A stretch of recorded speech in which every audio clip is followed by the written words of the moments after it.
Hello, everybody. I think that we are live on LinkedIn. It is March the 8th, 2024, for yet another episode of the Visto Show. Welcome aboard. We've got a big episode today for a couple reasons. Number one, there's lots to talk about in Canadian immigration. We've had a bunch of express entry draws. We've had some new PR pilot programs announced for some reason, which I'm going to get into in just a few minutes. We have an update to the travel requirements for Mexican citizens, which is kind of interesting.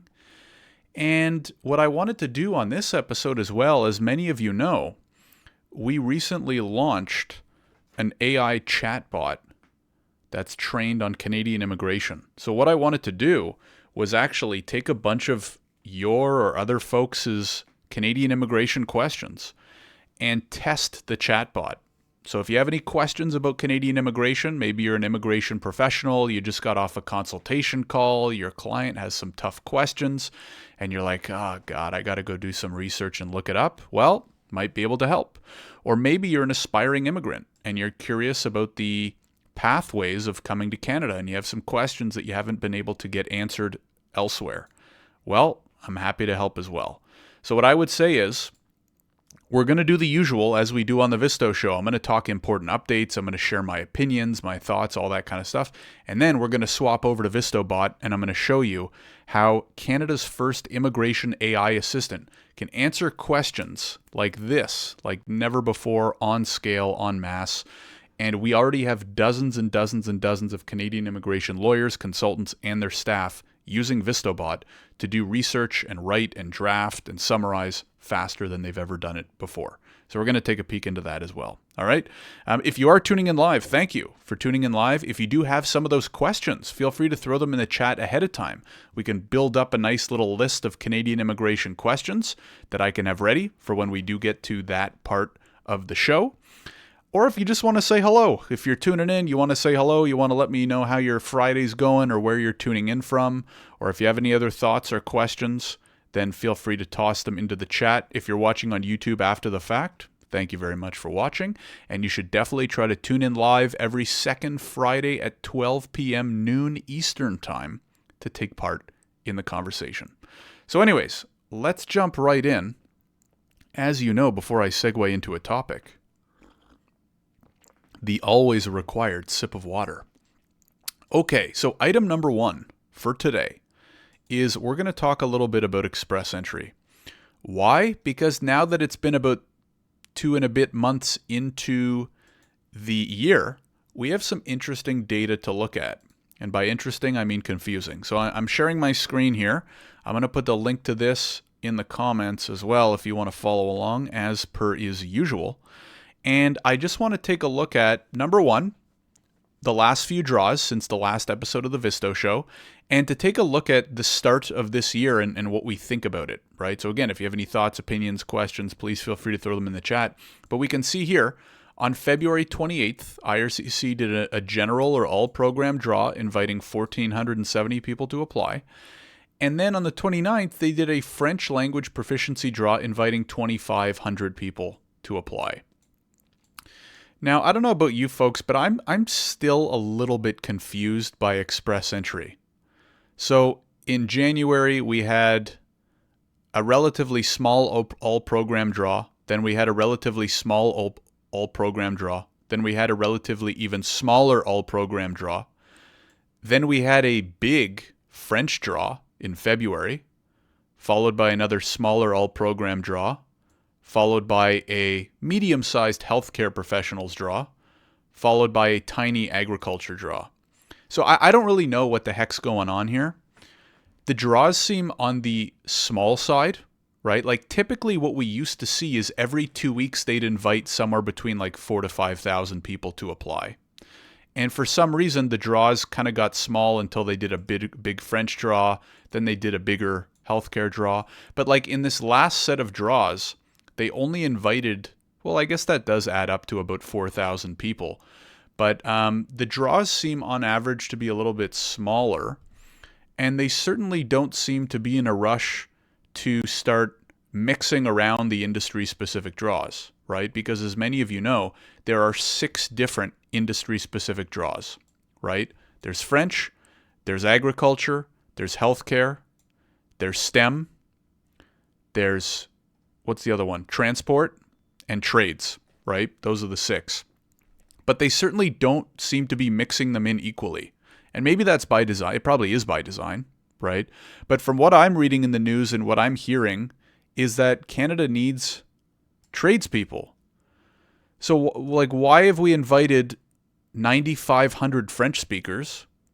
We've done 0 trades draws. We've done 0 STEM draws in 2024, right? We did a few of those in 2023, or IRCC did a few of those in 2023. But if we just look at 2024, we've had a bunch of small general draws. We'd have 0 STEM draws. We've had 0 trades draws. And we've invited 9,500 French speakers to live outside of Quebec, right? I get it. Quebec wants only French people. Okay, that's their prerogative, right? But I don't know. Maybe I'm missing something. I don't know if you guys have any opinions or thoughts or ideas, but I'm a little bit confused. I thought trades was going to be a priority, and apparently not so much. I don't know if this is political. I think mentioned this on a LinkedIn post maybe last week, and one person said it's highly political. They're just trying to cater to the crowd that wants to push bilingualism in Canada, which, okay, I guess. I mean, that sounds like the most likely reason, right? Otherwise, why would you do this? Because again, maybe I'm not in the recruitment business. I'm not in the hiring business, so maybe I'm missing something. But as far as I know, our labor market needs in Toronto, in Vancouver, in Ottawa, well, maybe Ottawa's a little bit different because it's a government town, but we're not really lacking bilingual or French-speaking employees per se, but we're certainly lacking tradespeople and, STEM and stuff like that. So anyways, interested to hear anybody's thoughts if they have it in the comments. I'm a little confused with like the patterns or lack thereof that we're seeing. We are due for a draw within the next, 5 days. So it'll be interesting to see what the next draws are like. I'll keep close tabs on it. I'll probably post about it on LinkedIn, right, when the next ones happen. But yeah, if you have any thoughts, if you're just as confused as me, let me know, because I'm not really sure what to think. So anyways, that's it for me from Express Entry, unless you folks have any other thoughts or questions or concerns. And we can move on to what I think is another interesting-ish topic and announcement, which of course means I have to take a sip of water. Let's talk about these new pilot programs. So for those of you that might have seen, let me share my screen again. This was an announcement 2 days ago on March 6th. Again, I'll put the link to this in the comments as well. But Immigration Canada announces new immigration pilots to support rural and francophone minority communities will create a permanent program. So basically what they've said is, rural and francophone minority communities are critical to Canada, bleepity-blue. In particular, the rural and north immigration pilot has been successful. So today, IRCC announced new pilots for rural and francophone minority communities as IRCC continues to work towards creating a permanent rural immigration program. These are the Rural Community Immigration Pilot and the Francophone Community Immigration Pilot. These pilots will launch in the fall of 2024. Okay, so maybe like September, October, November. It aims to ensure that rural communities continue to have ability to access programs that address labor shortages.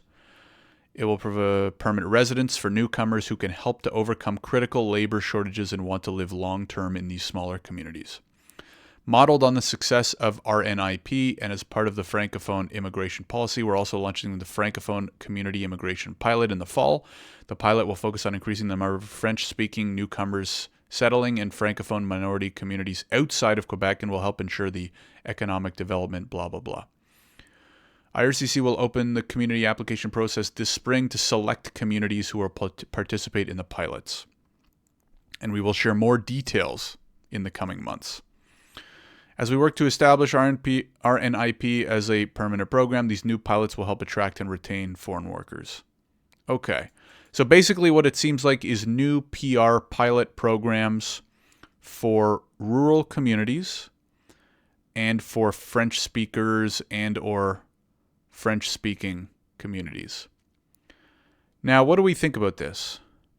Well, what do you folks think? Feel free to let me know in the comments if you have any thoughts, comments, opinions. I've been saying this for probably years now, and this will be a semi-rant. I think new pilots are the last thing that we need in Canada, in my opinion. And it's largely for a few reasons. Number one is adding more programs doesn't solve problems that we can already fix with what we have. So I think one of the problems that IRCC has run into, especially over the last 4 years since COVID, is they've created so many new exemptions and exceptions and pilots and pathways and this ways and that ways, is what it's done is it's made immigration, which was already a complicated process for aspiring immigrants, and it's made it even more confusing, right? Because what does this mean? When you want to come to Canada, when you want to immigrate to really any country, what is the hardest part? From my experience of consulting with hundreds and hundreds of immigrants, the hardest part is picking which program to apply to, right? Once you've picked the program, it's not necessarily rocket science. But unfortunately, it has become rocket science to figure out which program to apply for because they just create so many programs, right? So what I think is that the best thing IRCC could do, the two best things IRCC could do for Canadian immigration is, number one, cut all the extra programs, and number two, focus on making the core programs fast and easy to use. And here's number two of why I say that. In this specific scenario, we don't need either of these programs. We already have a Francophone mobility program that makes it easy to get work permits for French speakers. And as we were just talking about, we have a French language proficiency draw, which allows IRCC to invite French speakers directly to apply for express entry. So why do we need a pilot program that targets French speakers? We already have an express entry industry-specific stream that targets French speakers. And then, okay, rural communities are having a tough time finding talent. So is everybody, because the LMIA and work permit process is such a pain in the ass and takes too much time. Pardon my French, right? So think about it this way. If you're an employer in a rural community, or you're an employer who only hires French speakers in a rural community, why can't you just use immigration right now to solve that problem? Because your option is, in most cases, an LMIA, which might take anywhere from 4 to 8 months, and then a work permit, which again, depending on the country and the stream, could take anywhere from a couple months to another 4, 5, 6, 7 months. Let me ask you this question. If it took 2 weeks to get an LMIA, I'm painting like a perfect picture of a perfect world that'll probably never exist. But can you imagine if you could get an LMIA in 2 weeks and then a work permit in 2 weeks? All of these problems go away overnight. Imagine if you could get PR or a PNP and PR in 6 months, like you used to be able to, right, through express entry. I don't know what the current express entry processing times are, but imagine if getting PR through express entry, let's say you come through the French language proficiency stream and you could get PR in 6 months. Why do you need these new pilot programs? Right? So the only reason why we're now piling on more programs and pilots and exemptions is not because we don't have solutions. It's because the current solutions aren't good enough, so nobody's using them. So now we're piling on more types of solutions. And you know what happens when the government does that? Now they have to spend more of their resources, more of their people, more of their time to design these new programs, come up with the eligibility, come up with the instructions, train their staff on how to process them. And there's even fewer resources for the other stuff, LMIAs, express entry, work permits. So I think, and I've been saying this probably for years now at this point, ever since like a couple years into COVID, I think they're taking the total wrong approach. They need to remove all these programs and make the core programs really good. Make LMIAs and work permits fast and easy to get for reliable employers. Notice how I said reliable, right? Because there's a lot of problems right now with like LMIA fraud, which is a whole other conversation that we probably won't have on this episode. But if you make LMIAs and work permits easy to get, half of these problems go away overnight. If you make PNPs and PR smoother and quicker and easier to get, these problems go away overnight. We already have those in place. We already have the LMI and the work permit system. We already have industry-specific draws to target French speakers and the most in-demand workers. So why are we building redundant, in my opinion, programs? That's my opinion. It's obviously very strong. Maybe some of you agree, maybe you don't agree, maybe some of you know something that I don't know. But I think what's going to happen is we're going to wake up in 2, 3, 4 years from now. It's going to be even harder for aspiring immigrants to navigate this process because there's so many friggin' programs. If I'm a 25-year-old, I wake up, I'm a 25-year-old, maybe I'm an international student, aspiring immigrant, blah, blah, blah. How in the world am I supposed to navigate all these programs? What's PR to begin with? Okay. What's Express Entry? What are the pilot programs? What are the PNPs? I want to come as a student. What's the attestation letter? Okay. How do I get PR from that?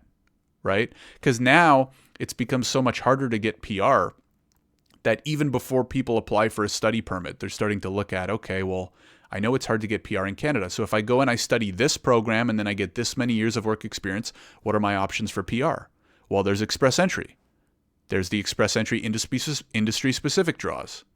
There's the PNPs. There's rural pilots.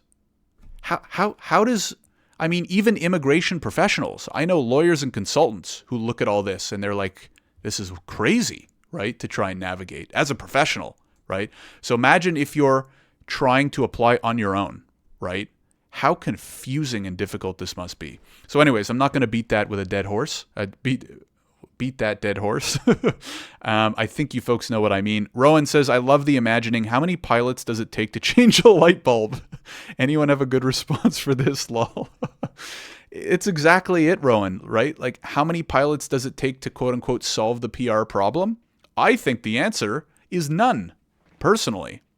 Because if the key programs were more in tune with what we actually need and they ran better and faster, then my argument is you don't need any of them.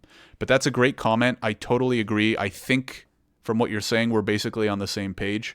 If anybody else has thoughts, opinions, ideas, am I missing something here? Because on one hand, IRCC likes to preach, hey, we're trying to simplify. We're trying to make it so that you don't need a paid rep. You can apply on your own. Meanwhile, that's what they're saying. Meanwhile, they're adding new pilots, they're adding new exemptions, they're adding new exceptions, they're building multiple portals for all these different applications, and it's only becoming more difficult. So something's got to give. I don't know. I don't think IRCC watches this show, unfortunately, because I've been complaining about this for years, but I complain about a lot of stuff, so, I don't blame them. Anyways, so that's my opinion on the pilots. If anybody else has thoughts, opinions, questions, please feel free to share them in the chat, and we will move on to the next topic. Now, reminder, if you have immigration questions for yourself or your clients, start throwing them in the chat, because we're almost at the VistoBot segment of the show, where I'm going to take your questions and throw them into our IRCC-trained custom chatbot. So please feel free to start throwing them in the chat if you have any. I'm going to move on to what I wanted to talk about next, which is the update for Mexican citizens. I wasn't really following this in the news, but this is like pretty big news. February 29th, I'll put this in the chat as well if you want to follow along. IRCC, or I guess this is also maybe in tandem with CBSA because it has to do with like travel and crossing the border. But anyways, Canada and Mexico have maintained blah, blah, blah. This is what I love to call the crap sandwich, right? Canada starts by saying, oh, Canada, and nice things. Then you hit them with the crap in the middle. Oh, hey, by the way, you're going to need a TRV now. And then you finish with, some fluff at the end, right? So very good job here in terms of PR and marketing. But anyways, we have worked to ensure blah, blah, blah, blah, blah, blah. As of February 29th, 11:30 p.m. Eastern, Mexican citizens who hold a valid U.S. non-immigrant visa or have held a Canadian visa in the past 10 years and are traveling by air on a Mexican passport will be able to apply for an ETA. With the high number of Mexican citizens currently holding U.S. visas, the majority will continue to enjoy visa-free travel. Those who do not meet these conditions will need to apply for a Canadian visitor visa, aka a TRV. This responds to an increase in asylum claims made by Mexican citizens that are refused, withdrawn, or abandoned. It is an important step to preserve mobility for hundreds of thousands of Mexican citizens while also ensuring the sound management of our immigration and asylum systems. So, the application process for Mexican citizens seeking a work or study permit will not change. Mexican citizens who want to work in Canada will continue to have access to a wide number of existing labor pathways, including TFW and IMP program. So, what does this mean in plain English? Basically, there's two ways, or I should say there's two potential travel documents you might need to come to Canada, right? If you are from a non-visa exempt country, you have to apply for a visitor visa, right? Otherwise known as a TRV, temporary resident visa. So you have to apply and get that approved before you can even come to Canada. There's then a list of countries that are called visa exempt, which means you do not need a visitor visa or a TRV to enter Canada, but you may need what's called an ETA, electronic travel authorization. The ETA is much, much, much faster and easier to get, right? So only requiring an ETA is really, really good. And what Canada has done is, with the exception of these two cases that I'll reiterate in just a second, basically said if you're a Mexican citizen, you're now going to have to apply for a Canadian visitor visa before you travel to Canada.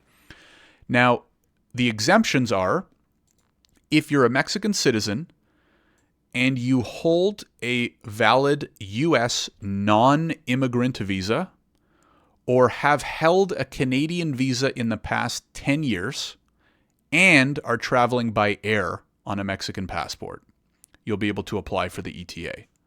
So if you hold a valid U.S. non-immigrant visa or have held a Canadian visa in the last 10 years and you're traveling by air and you're a Mexican citizen, then you can still apply for the ETA. For everybody else, you now have to apply for a TRV, which is, definitely it's a step. It's certainly less fun than just applying for an ETA, which usually comes within like 24 hours and I think costs $7. Whereas the TRV is what? I think it's $100 to apply for the TRV, and then you have to wait for it to be processed. So this is a pretty big change. I don't know much about why. We don't do any refugee and asylum stuff. So apparently it's because of this increase in asylum claims. So, Mexican citizens coming into Canada and then just claiming asylum, and then they get refused or withdrawn or abandoned. So it's kind of, taking up the system or taking advantage of the immigration and asylum systems we have in place. I don't know if this is the case or not. I don't know if this is a good decision or not because I don't do that type of work. So if anybody does, I'd love to hear opinions and thoughts. Do we think this is a good thing? Do we think it is a bad thing? Like I said, I don't know because I don't really do that type of work. Cecile says, it will be very interesting to see what the reaction to this news will be from Mexico in the longer term and if some people will push for reciprocal measures. So that is the one big question that came into my head, Cecile, which is, okay, Canada just slapped this new requirement on a lot of Mexican citizens. What's Mexico going to do in return, right? If anything, are they just going to sit there and be like, okay, that's fine? Or are they going to say, you know what? Screw you. We're going to do blah, blah, blah, right? Now, it'll be interesting because if I think about it from like a political or an economic standpoint, I think that Mexico relies a fair amount on Canadians, I would assume, for the tourism side of stuff, right? I think, more than zero Canadians go to Mexico to vacation and travel in the winters and stuff like that, right? Which probably is a bigger than zero boost to their economy, right? Their tourism economy. So I don't know if they'll want to, from an economic standpoint, make it harder for Canadians to travel to Mexico, unless they're having similar issues. But my bet would be that there aren't too many Canadians going to claim asylum in Mexico, right? That would be my guess. So anyways, as you said, it'll be very interesting to see. Do they come back and do something similar? Do they not? How does this affect travel? How does it affect some other programs? So, for example, they mention here, we will continue to work with the government of Mexico to strengthen our regular pathways. Canada's expanding its network of visa applications centers in Mexico to better serve these clients. The Seasonal Agricultural Worker Program, which relies heavily on Mexican citizens, is a vital example of the mutually beneficial migration that we see. Canada is ready to work with Mexico to build on this program through the modernization of a new SAWP bilateral agreement. So yeah, this will be certainly interesting to monitor. I think it'll be something ongoing. Yeah, so it's saying asylum claims made by Mexican citizens reached a record high in 2023 at a time when Canada's asylum system, housing, and social services were already under significant pressure. The majority of these claims, approximately 60%, were either rejected by IRCC or withdrawn or abandoned. In 2023 alone, asylum claims for Mexican citizens accounted for 17% of all claims made that year. So, I mean, this seems to make some sense, right? Like I said, I've done zero asylum or refugee work when I was practicing, so I don't really have an inside view on this and whether it's smart or not. But these statistics definitely do seem significant. So I don't know. Was it a good move? Was it a bad move? I don't know. It seems like these numbers definitely support the decision that IRCC has made. So, I don't know. Anyways, if you have any thoughts, please feel free to let me know in the comments. Or if you have any insights, especially somebody who does a lot of work with, asylum claims, refugees, stuff like that, then I'd be curious to hear, was this smart? You know what I mean? So, anyways. Awesome. So those are the big stories in the news that I wanted to cover. What I want to spend the next few minutes doing is testing VistoBot. So as I said, what we've done here at Visto, as many of you know, we've been automating Canadian immigration for years now. And primarily what we do is we've built a platform that helps Canadian immigration firms, so lawyers, consultants, their staff, their employees, prep and file applications much faster.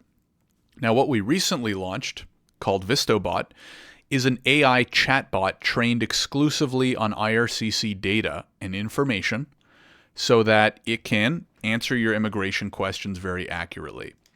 Now, the big reason why we wanted to do this was because if you've used something like ChatGPT before, you might know the potential of AI and these chatbots is so promising, right? They can help us save so much time and work more efficiently. The problem with something like ChatGPT, if we're talking about immigration or other types of law, is that you don't know what information it's trained on and whether it's outdated and or if it could make stuff up out of thin air, right? There was a news story about a lawyer in New York and he asked ChatGPT to draft a brief and he filed it in court and he didn't review it. And little did he know, ChatGPT made up a case and cited a case that doesn't actually exist. And suffice to say, he got into big trouble. So what we've done is we've trained a chatbot only on IRCC information. And what I want to do is show it to you and test out some questions. And, so if you have any questions right now, like I said, maybe you're an immigration professional, you have to do some research today, or you're in the middle of doing research, or you have this nagging immigration question that you haven't been able to find an answer to, let me know, and we can type it right into the bot, and we can see what it says. Or if you're an aspiring immigrant and you have some questions about coming to Canada, we can throw it in the bot as well. So if you have any, please feel free to throw them in the comments, and I will go ahead and do that. The other thing that I'll do in the meantime, or if nobody has any questions, is I pulled up the Immigration Canada subreddit, and we can pull up some of their most popular questions from the last week or so and stick them into VistoBot and see how it works. Rowan says, proof is in the pudding. We are hoping this will relieve the current volume. That's what it seems to be, Rowan. It seems to be justified from my very minimal knowledge of asylum claims. So I guess we'll see what type of effect that it may or may not have. So anyways, I'm going to share my screen here. And this is kind of what it looks like. And Rowan says, a lawyer in BC written up last month who drafted full pleadings using ChatGPT. Yeah, I heard about that story as well, Rowan. I think the key takeaway before we even get into this is, number one, AI is good. It is not necessarily perfect and should always be reviewed, right? And this is the most common question I get, which is, hey, Josh, but like, do you really trust AI fully yet? And my answer is, you want to be very careful that you're using trustworthy AI to begin with. And then it's still, I think, at a point where you should always be reviewing it. Even if you're using a really good tool, a trustworthy platform like OpenAI or Visto or whatever, especially if it's something that you're submitting to someone else. So you're submitting it in court, or you're sending it to a client, or you're publishing it as a blog post. Read it, review it, right? Like anything that we generate with AI in Visto. So VistoBot, we have a warning. VistoBot can make mistakes. Consider checking important information and let us know of any errors in the support chat so we can continue to improve it, right? You can also use Visto to generate cover letters with one click, right? So you can come into Visto and you can click generate cover letter, and we generate a custom cover letter to your client with information and family members, and we even include your law firm header at the top. Now, what do we have at the top? We have a warning. It says, please note, this is a first draft cover letter generated by VistoBot and should not be treated as a final draft. It should be reviewed and edited to ensure blah, blah, blah, right? So AI is good. It's still not perfect yet. And even if it was perfect, especially if we're talking about legal, you should probably be double checking, right? Reviewing what's coming out before you post it or share it with anybody else. So that is my thinking there. If anybody has questions, legal questions, immigration related questions, please feel free to throw them in the chat and we can test it out. What I'm going to do is I'm going to pull up Reddit here. Let's do a quick refresh, see what's at the top, find a couple good questions, and unless anybody has them as well, and we'll see. We will see if it has some good advice. Cecile says, Josh, is it IRCC only or could it support information from other government websites? Example, wondering if you could ask the chat, tell the prevailing wage for a 20012 NOC position in the Vancouver area. Cecile, right now we only have it trained on IRCC information. What will work to add in is ESDC and PNPs. That's what we're working on next. So we're going to add in information from the provincial government websites so that we can support all the PNPs. So I don't think it'll have prevailing wages, but I'm still going to copy and paste this in, Cecile, because sometimes the bot surprises me and I will kind of want to see what it says. I'm going to say, what is the prevailing wage for a tooth and knock position in the Vancouver area? I don't think it has this data, and I can say that because I helped design all the data. So let's see what it says here. To determine the prevailing wage, you need to consider, yeah. So it's linking you out to the job bank, basically, Cecile. Now, once we add that in, then you'll be able to answer that, right? We just don't have anything from the job bank or ESDC yet, but this is very good information. And a good idea. So I'm actually going to add that to our list. I personally am working on adding in the PNPs right now. So for example, imagine if you could just type in, hey, my client is 26 and they have 2 years of work experience as a nurse and their language score is CLB 8. Can you please recommend the best province for PNPs, right? And it'll run it by everything all in one shot. So that's what we're working towards on the PNP side, which should be in my opinion, pretty freaking cool. So, but I want to add this as well. Job bank info. So I'm adding specifically the job bank to this list, Cecile. That's a great suggestion. Thank you for that. At least it knows about to get the info. Yeah, exactly. So the other important thing, Cecile, is, like I mentioned earlier, one of the problems with a ChatGPT is it has shown circumstances where it will make stuff up, right? And so that's what we didn't want. So our chatbot is designed to, number one, it can tell you the best place to go, as you can see. Or number two, it'll tell you if it doesn't know something, right? So for example, if I come into the bot and I type, what color is the sky, right? A good chatbot with proper limitations should not make stuff up, right? So you'll see here, are you asking about a specific Canada immigration program, or is this a general question, right? So what this basically means is, hey, we don't think we have that information and it's not related to what we're supposed to be doing here, right? So we've kind of put in these guardrails so that you don't become the next BC lawyer, right, who's in the news.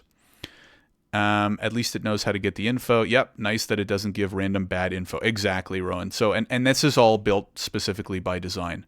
Now, Cecile and Rowan, I know you're both reputable, experienced immigration professionals. You got to give me some. What's the toughest question that you've had to answer for, like on a consultation or for a client in the last week? And let's see, how it handles it. Let me pull up some stuff from Reddit here. Hello, my partner and I have considered moving from the U.S. to Canada. We have looked at the process. In the event... okay, this is... I want to find like a specific like 1 or 2 sentence question. My sister was deported for reasons beyond her control over 10 years ago. How can she return for a visit? Let's throw this in and see what it says. So I'm going to type in, I'm going to change it up a little bit just to kind of clarify the text. My sister was deported in 2010 because her mother was here illegally for years. She wants to return for a visit. To Canada, and we are in a visa required country. How can I visit Canada? Let's see what happens here. And again, if you guys have any questions that you want to test, let me know. Although Reddit is a great source of, good questions and good research. If your sister, so you can see when you type in a question, within about 5 seconds, it starts typing. So it's pretty fast. And in most cases, very accurate. And in a lot of cases also will refer you out, right? Because as I said, AI is good, but we always want to cross-check it. So in a lot of cases, we actually link out so that you can go do your homework as well. If your sister was previously deported from Canada, now wishes to return, she may need to apply for an authorized to return to Canada, an ARC, in addition to a TRV, given that you are from a visa-required country. Here are the steps she should follow. So determine it. I don't even know what I never did an ARC. I never did the kind of like deportation, that kind of business. So I don't even know what an ARC is. But now I'm curious to kind of learn more. If an ARC is required, she will need to apply for one. If any of you lawyers or consultants here can confirm if this is as accurate as it seems, then let me know your thoughts if this is a good answer or not in the comments. Please note that obtaining an ARC does not guarantee entry into Canada. An officer at the POE will make the final decision, and then you can see for more information you can refer to blah, blah, blah. So it kind of, refers you out. And for the biometric procedures, refer to blah, blah, blah. So anyways, again, maybe I should ask questions where I actually know if the answer is right or not, because I never did deportation work. But anyways, if anybody does have deportation or, re-entering experience, let me know what you think. Cecile says, a very common question we receive from individual clients is, my visa application was denied because the officer was not convinced I would return to my country of origin. How do I apply again successfully?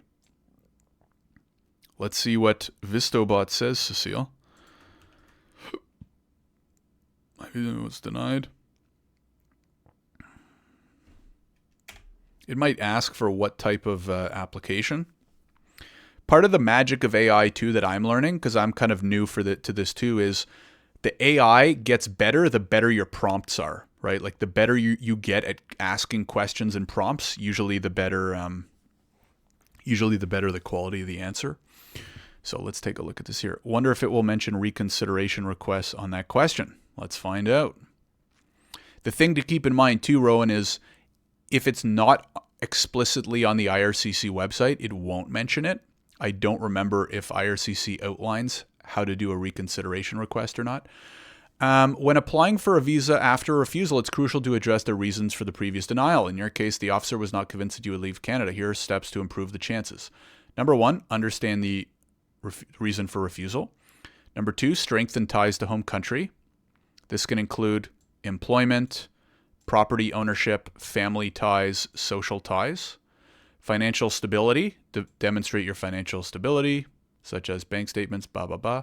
Travel history, if you have a history of travel to other countries, provide evidence of this. Detailed itinerary, letter of explanation.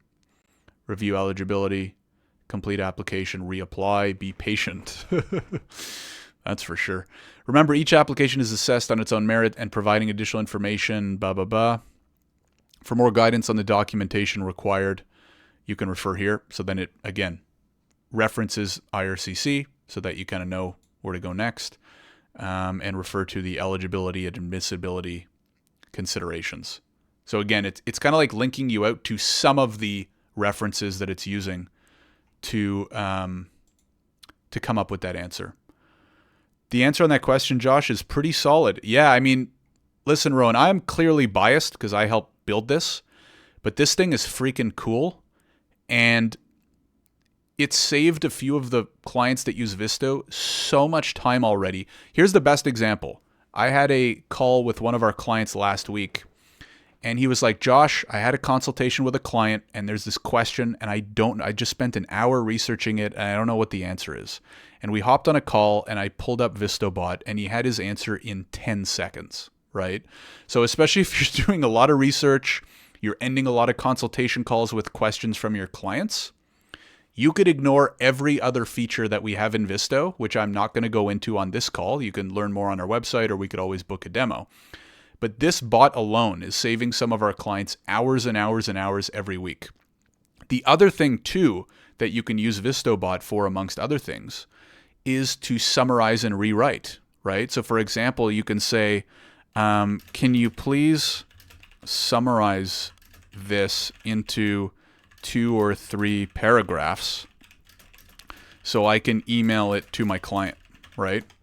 So summarizing, rewording, creating guides, drafting documents, it can do a lot, and it's all guided by IRCC principles and stuff, right? Cecile says, Rowan Fisher, very good question. Absolutely. The processing times are so long that even AI knows about it. I mean, I think at this point the secret's out, right? Cecile, everybody kind of knows about it. So it can summarize, it can draft social media posts, right? You could say, hey, could you please convert this into like a 4-paragraph LinkedIn post and highlight ABC, right? That kind of stuff too. So research, writing, summarizing, rewording.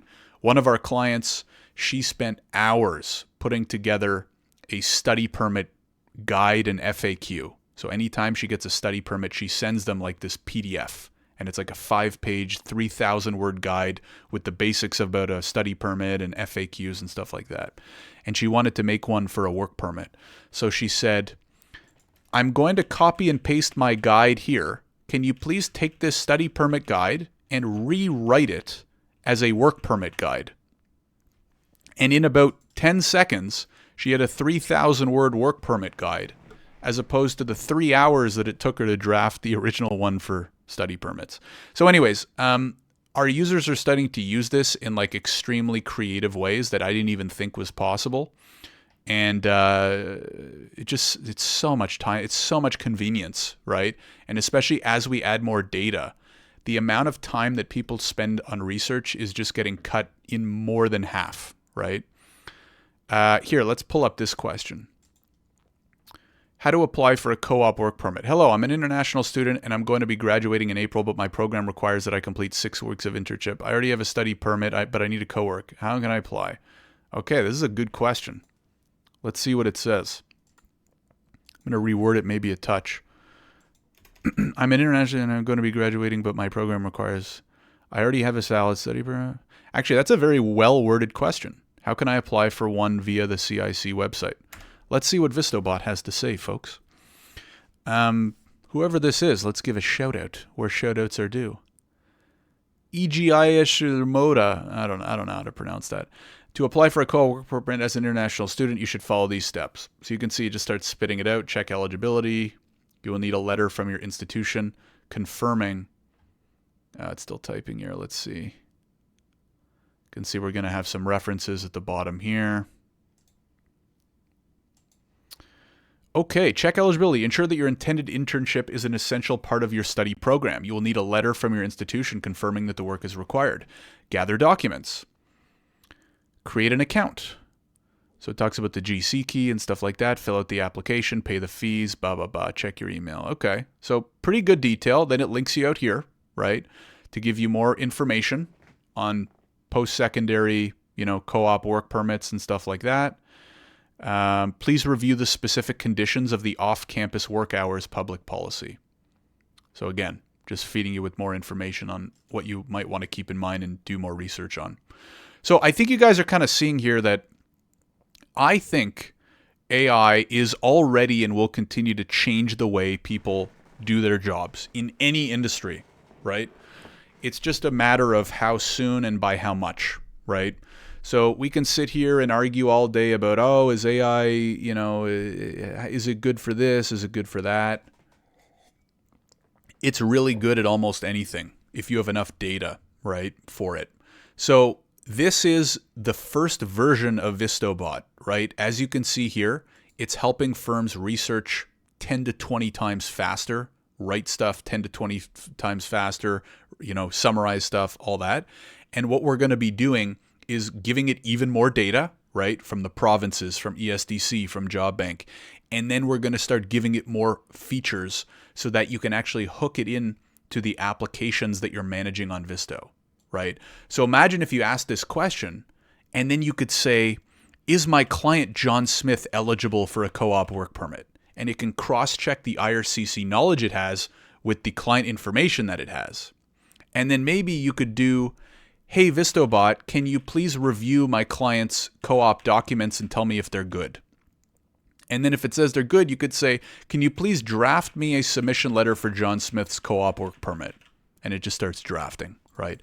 So that's where we're going, folks. Whether you buy into AI or not, this is already live, right? We already have firms using our bot every day, and it's only going to get more and more powerful.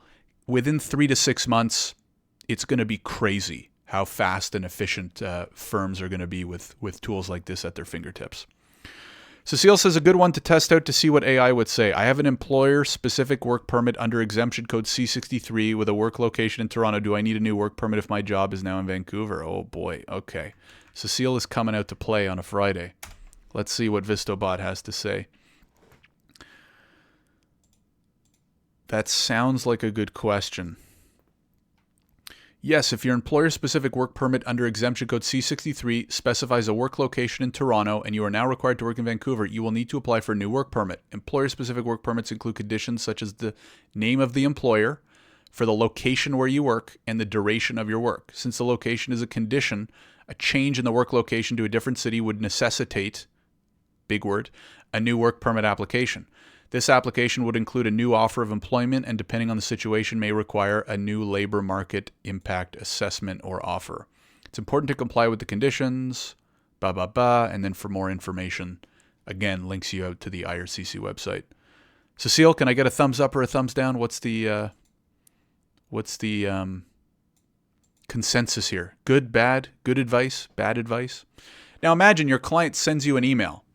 Hey, Cecile, one of our employees is on a C63, but we have to move them from Toronto to Vancouver. Do we need a new work permit?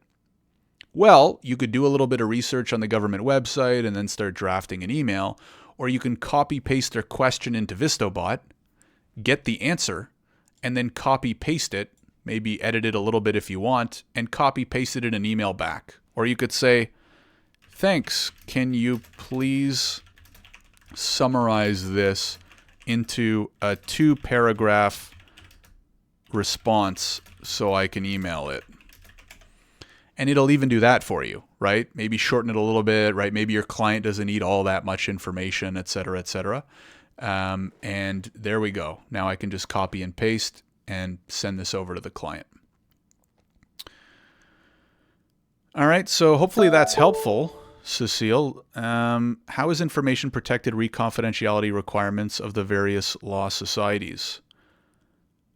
Well, a few things, Rowan. We could have a whole conversation about that. I'm actually doing a webinar. I'm doing a few webinars this year, actually. I think I'm doing one with CELA. I think I'm doing one with the OBA. I'm doing one with IMETA, going into like the risks and opportunities of AI. Where what's the best way to use it, right? So in a perfect world right now, you don't even include confidential information, right? So for example, don't include clients' names if you want to be perfect, right? If you want to be amazingly perfect, don't include their names, don't include addresses, you know what I mean? Because if we're talking about questions for immigration, very, very rarely do you actually need to include confidential information in a prompt, right? And this is really key, and this is what I spend a lot of time talking to lawyers and consultants about. I would keep everything very general when using this, but okay, so you kind of get it, right? You're on the right track, which is even if you want to evaluate, like, is my client eligible for express entry? We don't need their name. We don't need their address, right? So tip number one, and this came from an AI expert who I spoke to and did a webinar with last year. He said, include as little personal information as possible to begin with, right? So you don't include the client name. You can include, if you just mention, hey, my client is 32 and they live in this country and they have this many years of work experience and this is their CLB, there's nothing confidential there, right? It's a lot of information about that person, but there's no personal information identifying them, number one. Number two is, word's still not out on like who you can trust the most to do what, right? So the problem with something like OpenAI, which kind of trains itself, is if you feed information to OpenAI, it apparently can train and improve and learn from whatever you type into it.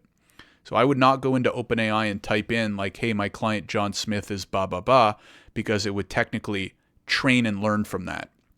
What we've done with Visto is the algorithm does not learn from what you type into it. So the only way our algorithm learns is if we manually go in and update the algorithm and database, right? So if you type in, hey, my client John, this, that, or the other, it's not going to save and learn from your client John, right? The way we built it is like, hey, here is the objective data. And I don't know how to explain this because I didn't build it. I'm not the techie, right, Rowan? So I don't know how they actually do this from like a code perspective. But it's like, our algorithm does not evolve or change unless our engineering team goes in and does it manually, if that makes sense, right? So you could ask it, or you could say, hey, by the way, the last express entry draw had a score requirement of 650. That will not change anything in our algorithm, right? Because we don't want it to intake and learn off of incorrect information, if that makes sense, right? So this is hugely important. And whenever I do a webinar on VistoBot or AI and stuff like that, we have an entire section that's dedicated to like confidentiality, privacy, you know, what are the risks, what are the best practices. And just really quickly to summarize, number one, just don't include confidential information.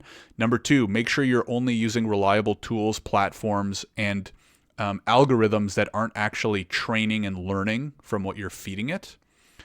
And if you actually look, what I'll end on is in preparation of a webinar I did in October, I actually looked into the different law societies policies, the LSO and the BC Law Society.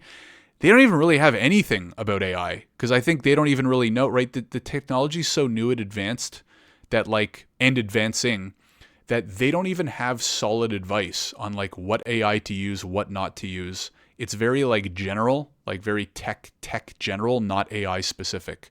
So I'm hoping to maybe hear more from them, or maybe work with them to develop better. This is something that we're talking about at CELA, the Canadian Immigration Lawyers Association. We're forming an AI committee, and we'll be working on documents and resources and stuff like that on how to implement and manage and leverage AI in a safe and productive way. And maybe we can get some buy-in from the law societies there as well.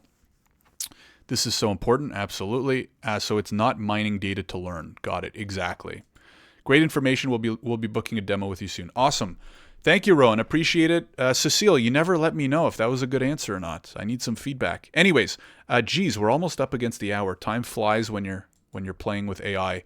I have to run, folks. Geez Louise. I want to say thank you very much for tuning in. This has been a fun episode. Probably won't be the last time that I do a special episode with our special guest, VistoBot. Thank you very much for tuning in. Hopefully you found it useful. This will be going up on YouTube if you're watching on LinkedIn. The recording will go live on YouTube. It will also stay up on LinkedIn if you missed the beginning or want to go back or rewatch a part or anything like that. Thank you very much for tuning in. Make sure to like, subscribe, all that fun stuff. Hopefully you found it helpful. If you have any thoughts or questions, feel free to throw them in the comments. Feel free to reach out directly on LinkedIn. And have a great weekend. Thanks, everybody. Take care.